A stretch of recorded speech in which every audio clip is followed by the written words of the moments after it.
Good afternoon, everyone here after lunch. Exciting conversation coming up with Teodora and Bob. Exciting Roland Garros buzzing away, the city still buzzing after the Olympics. We're here to talk about the future of sports and the future of tennis, and an exciting topic with both Teodora and Bob. So first, Teodora, women's tennis has had exceptional years recently. 24% revenue growth, over 1 billion cumulative audience. Your social media channels are all rising. What's driving that? How much of it is structural versus cycle? Great to be here, and hi everyone. So thanks for the question. And indeed, the WTA has been on a pretty significant growth trajectory. WTA Ventures, which is where I sit, was created in 2023 after the investment from CVC. And to very quickly answer to your question, what's been driving the growth that WTA Ventures has created, it's been incredibly intentional and very strategic from day one. When WTA Ventures was started, we set out to build a global entertainment brand that extends beyond just the tennis. And build on an incredible legacy that started with WTA, the creation of WTA from 1973, but really positioned women's tennis for its future. And as you say, our commercial growth has been quite significant, but I think what we're really, really proud of as well is how much we've grown, the fan touch points that we've built and we've created. Of course, a lot of it done through our broadcast relationships, but we've also had a very deliberate and very intentional strategy around reaching those fans where they are on social and on digital. So, as you say, the growth there has been strong. We are now 90% year-over-year on social engagements. They're going to be close to 2 billion by the end of this year. We've grown our social followers 28% year-on-year. YouTube, we are the fastest growing, and while we are the biggest, we have been the biggest women's sports property on YouTube. We've been the fastest growing, and now it's not just women's sports property as well as tennis. So it's been quite a deliberate, intentional strategy from day one, from the creation of Ventures. Exciting stuff. I'm going to stay with you, and I'm going to, the theme of global entertainment brand we'll come back to during the conversation today. The WTA, from its origin, has always described itself and been proud to live itself as player first. And what does that mean in practice as you scale commercially? And how does the Accenture partnership reflect that philosophy? So the WTA is indeed a player-first and tournament-first organization. We are a member organization, which is different than being sort of a league organization. Our players are independent contractors. They're self-employed, and for them to be part of the WTA tour or to have a tennis career, it is truly an entrepreneurial venture. And it's not an easy sort of life to sustain and to create. And so we, as a member organization, it is our duty to serve the commercial interests and not just the commercial interests, really all interests of our members, which includes the players and includes our tournaments. And so this comes in many significant ways of how we operate the tour, but I'll just touch on specifically as we have Bob here with us. We really, truly look for ways that our partners come and create value for our members, and specifically for our players. And, it's from day one, from the first day we've met and we started talking about what this partnership could look like, how can we come together as two global organizations, we very quickly focused on how can we create value for our players. And so, I think it's just like in business in general, but for sure in the way we approach our commercial program, when you bring two parties together that truly want to build a partnership that benefits both sides from a truly partnership perspective, commercial value is born from that. Really, it is kind of the outcome of how we sit together and deliberately discuss the value creation that we create for us and as well for our partners. Getting stronger at the WTA. Bob, Accenture is the official business and technology consulting partner, not sponsor, of the WTA. That's a different kind of partnership to a traditional sponsorship. How would you describe what you are actually here to do with the WTA? Yeah, so first, a little bit about the partnership. Accenture and Accenture Song is part of a 800,000 person organization. We serve 99% of like the Fortune 500. And we've admired, actually for quite some time, what the Women's Tennis Association has done. And for us, what's really interesting about the story and what Accenture wants to be known for is partnering with organizations that are willing to have the courage to change. And if you look at the trajectory after the venture announcement and what it has done for athletes, fans, and most importantly, you know, kind of the world of tennis, you know, everything from youth to the whole ecosystem, it's really been amazing. And so to be a part of that reinvention story is amazing for Accenture, and as Teodora said, like I think picky. Both sides were very picky about who we want to partner with. A little bit just practical, what it means to be and work for a member-first organization. We're very much going to start with the player zone, right? Because although I have dreams of ball tracking and sports analytic performance and all the things that we can provide athletes over the long term, we've got a pretty diverse set of athletes and their support systems that need to be and get a modern experience around how they contract for these events, how they get tickets to their family, the commercial arrangements. I think somewhere I saw it takes about 5,000 emails to get a tournament done between athletes and the WTA. And our job is really actually to take that cognitive load off of players so they can focus on athletic performance and feel like technology is an enablement to their lives and for the support system they have around them, from people that have huge support systems all to the way to players that are struggling to stay on the tournament. Fascinating and great insight to some of the detail. And I'd like to move to ground our conversation for the benefit of the audience more into detail and some specific work and ambition. And Bob, you mentioned the player zone. So Teodora, first, the first focus of the partnership is the WTA player zone. And if I'm correct, that's the platform, the single-use platform that every person on the tour and member uses daily. What's it like? What works? And what needs evolution? Yeah, so just before I get to your question, we were, from day one when I joined WTA Ventures, which was February of last year, my first priority was find the best technology partnership for the organization. My background is in technology, so this was a huge priority for me.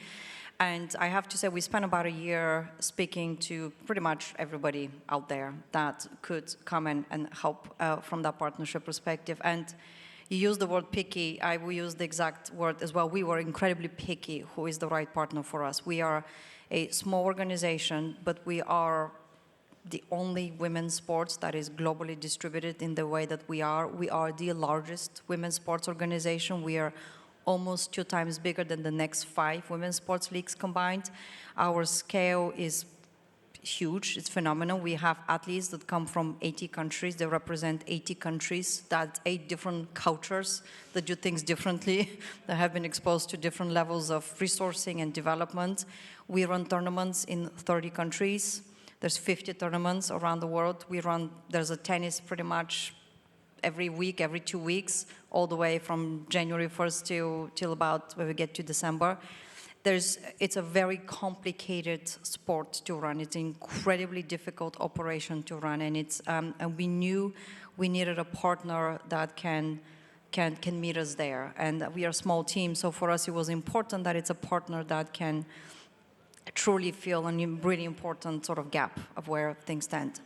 And so we, like I said, when our first conversation with Accenture became like really clear in that very first meeting that they understood who we are very quickly, and they tried to really guide the discussions around how we're going to partner, where we're going to start this partnership through, where is the biggest value that we can provide to you. Like, you come and tell us, let's help you think about value creation for your organization, and how can we step in.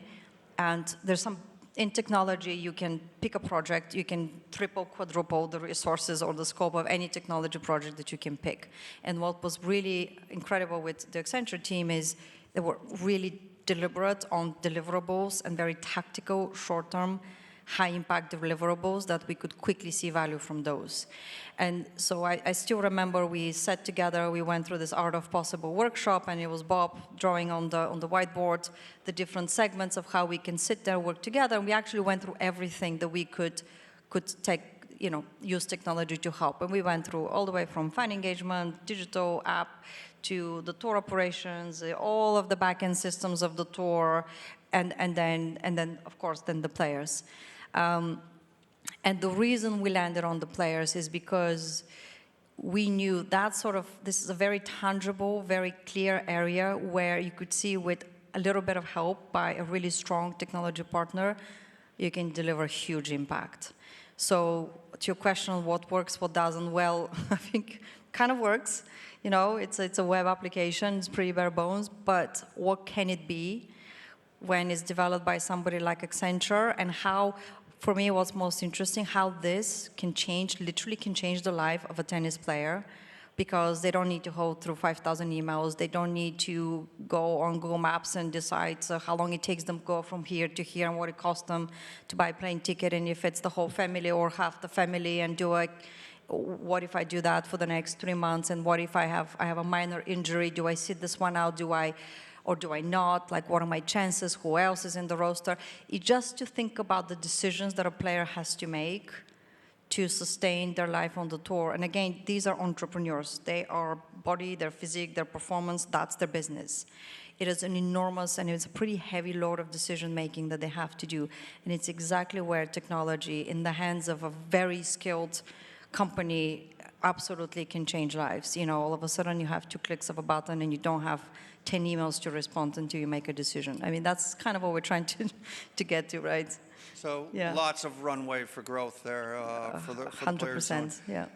Bob, we all have different technology backgrounds, different levels of technology. So in plain French or plain English for us, when you look at the player zone, not as a technology problem, but more as an opportunity, what are you actually solving?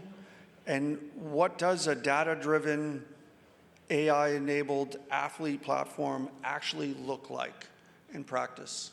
In common English and common French, please. Yeah. Definitely common English for me, but bonjour, everyone.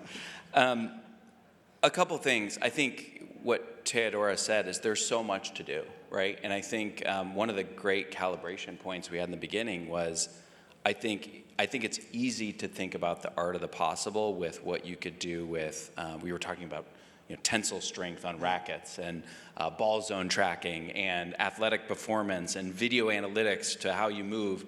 But if you actually talk to the players, right? And WTA has this unique player council, about 8 players. I mean, what they want is they want their life like slightly easier. They want to be able to book travel and accommodation and know where things are at the tournaments very easily. They want their business manager to be able to do their contract. They want to sign up and know what ranking they are and what court they're on, right? And so, although it's not as forward-thinking, and this is a 5-year partnership because I think we're in it for the long haul, we have that kind of conviction, the brilliant basics for the player that we can unlock are actually the things that they crave. So I think those day-to-day things of digitizing some things that are very, very manual, especially for people that don't have big teams, is some practical stuff.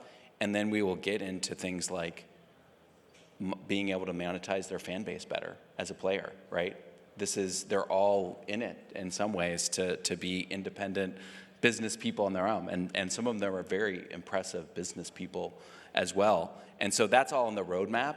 But to get that, and we learned this by working with the PGA, to get that kind of player adoption is actually necessary to get the kind of fan engagement later, because the fans care, right? Because the athletes care. That's what the human interest comes in. But if your players aren't using the app and the facilities and the digital services that you're providing them, actually you have no basis to engage with fans, right? Who want to see themselves as mini athletes or, kind of tennis players too. So that's a little bit about the brilliant basics that we'll be focused on at first, that get player adoption, and then there's a lot to unlock for players after that. Right-sizing the use and application of technology. I really, the brilliant basics is great. Let's move to the next theme, AI and data, and let's move beyond buzzwords. And back to you, Bob, as AI right now gets attached to everything in society, but also in sport. Let's talk about data versus AI, and specifically where in the WTA is data generally creating new value, and where is it just making existing things either amplified or slightly better and improved? Yeah, super good. I thought this was for Teodora, no? No, I'm just kidding. I'm kidding. Listen, I think the world's trying to sort this out, right? Yeah. Are you an AI optimist? Are you an AI skeptic? I'm an AI, optimist by training. But I think for me, the number one thing, like if I look in 5 years down the line, I think athletic performance, right? How can we maximize the human interest around something that is truly human, I think is really the story about WTA, right?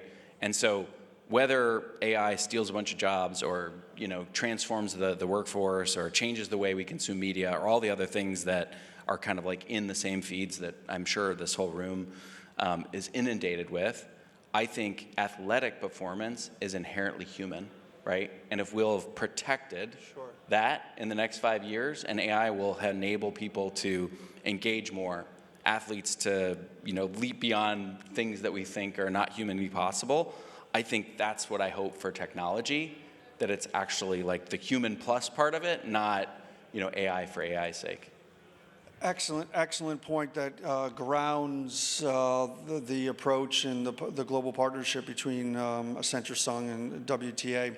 Teodora, from a fan engagement perspective, what does a data-driven WTA practice really mean?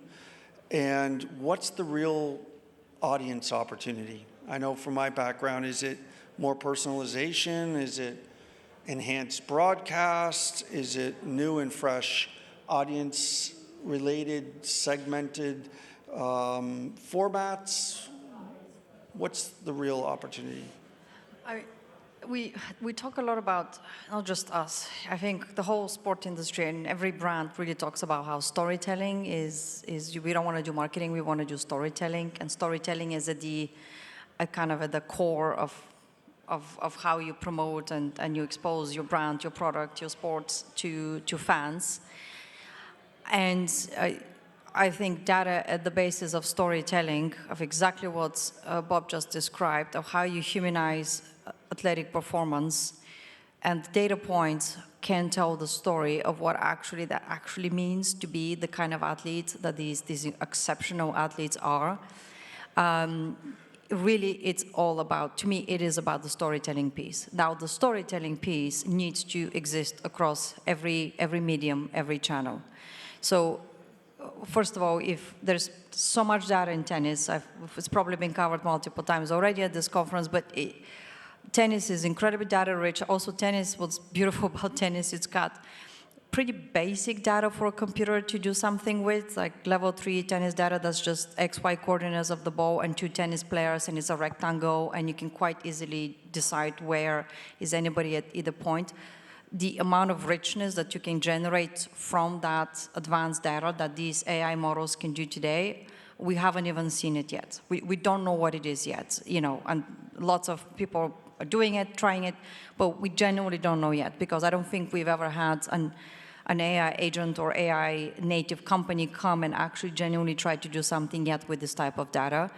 And the amount of insights you can generate by overlaying the actual live game on top of this complicated data, and also explain it in the context of all the historical data? Can you compare to how a legend played, or how a male legend played, or female legend played? Can you tell a story about the whole female game has evolved? How is it different than the male game, for example, or how is it the same? How unexpected nuances that you had no idea will come out? There's so much opportunity just there to actually explain the amazingness of these athletes, because we watch them on TV and we watch them play, but what it takes to be who they are is really quite extraordinary. And the other bit for me, I feel very strongly about this. I think AI will allow us to unlock personalization, hyper-personalization in a really significant way, if you have the right data to work off, obviously, which we do need to address. But fans, I've been in these debates. What do fans follow? Do they follow the tour? Do they follow the athletes? Do they follow teams, clubs, tournaments? Where is their loyalty? And at the end of the day, the loyalty is somewhere across all of these tenets. But if you build these, it's almost, you can envision a world of personalized sports apps that a tennis fan or any sports fan can start to develop by, this is who I want to follow, these are the games I want to follow, and then just this is personalized feeds of the information about the only thing that I care about. We haven't really seen that happen in sport in a big way right now, and this is absolutely possible to do. But I do have to say, none of this can happen unless you've got the right data structures in place, none of it. And we often jump into an AI conversation, and before we get into an AI conversation, every sports league needs to have a data conversation. Do you have it? Are you ready for it? There's a lot of rubbish AI can spit out if you feed rubbish. And I'm not sure how many properties are ready for that right now. So, we talk about this all the time. So for us to even build a player's own app, we need the right data structure. So a bit less interesting. It's a bit more of an infrastructure, back-end type of work, but it's without it, you can't really talk about it. So I think for us, the focus truly is about fixing those basics and making sure that the basics are right, so we can build on top and fantastic. Build the future. Lots of opportunity. That runway is going to be an exciting 5 years of delivery. Bob, let's talk about a strategic. Accenture has other deep sports sponsorships. NFL, you mentioned the PGA Tour, the RNA Golf, NASCAR, and others. What have you learned from those in which you're able to benefit in your partnership you're bringing to the WTA? Yeah, I think one thing, I think we're all familiar with kind of feeling data rich but insights poor. I think I think that is very true in the sports world. And so I think making sure to prioritize what is going to generate value. For the NFL, that was about international expansion, right? Yeah. And so that is where we focused. They have tons and tons of data, right?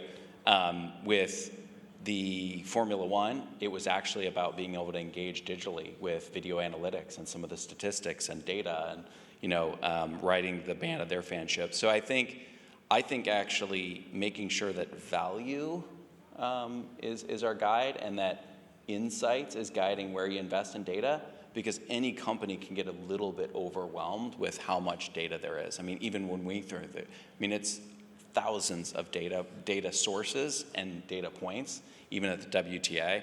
So that's what I've kind of learned in and around the sports world. We can go on forever. Let me focus the questioning now to the benefit of others in the audience. Teodora, for other governing bodies watching this, sitting in your seat, what made this partnership model that you've talked about, which is somewhat special, relevant, and unique, possible? And what needs to be in place? What needed to be in place from your end and your potential partner's end to make it come to life? It is, I think, what I said earlier, that we approach this purely from, it was always about a partnership where Accenture builds value for WTA, WTA provides value back to Accenture, and we knew what the value is for each party. And we built commercial structures, commercial models based on that. I think I guess some sports properties go ahead and do technology partnerships without having defined what the technology will do, but there's just a sort of an understanding. We were never going to do that, never. And we were even way deeper into a roadmap and how long it would take and what all the ingredients before we knew that there is something for us to build and to do that. And so, and especially with space like technology, I think you have to be incredibly intentional and deliberate, and you do have to be picky of who you work with. So that's my biggest, I guess, advice. There is, I believe in sports organizations don't have to be technology organizations. Some of them actually are, some of them are not. You know, there's a variation of skill sets across sport. I believe pretty much everyone at sport understands you have to embrace digital economies. You do need to believe that technology can help your business. I think there is this certain belief, but I think, you know, there is a bit of also a leap of faith in which you do have to know that you don't know what you don't know, and innovation truly is about somebody needs to show you things that you just don't know. So you do have to believe there is value to be generated down the road from innovation, and you have to make space for some of your time to be focused and dedicated to innovation. It's quite easy in sport to just, you've got commercial targets, you chase your commercial targets, your time gets occupied there. And if you don't create that little space, you know, innovation can just slip. And which is why, again, partners like with Accenture, it's really important to have partners like that, because we would not know where innovation will come from, but they will, because they work with every single major company around there, and they do innovation with different partners. And that is, again, a huge value for us. Very excellent advice as the final word, Teodora, for this session. And it will be fascinating. I'm speaking on behalf of everyone 1 year from today in 2027, where you can come back and report to us on where you are and the progress you've made on your journey. So for everyone, please let's give a lots of thank you, mercies over to Teodora and Bob. Thank you.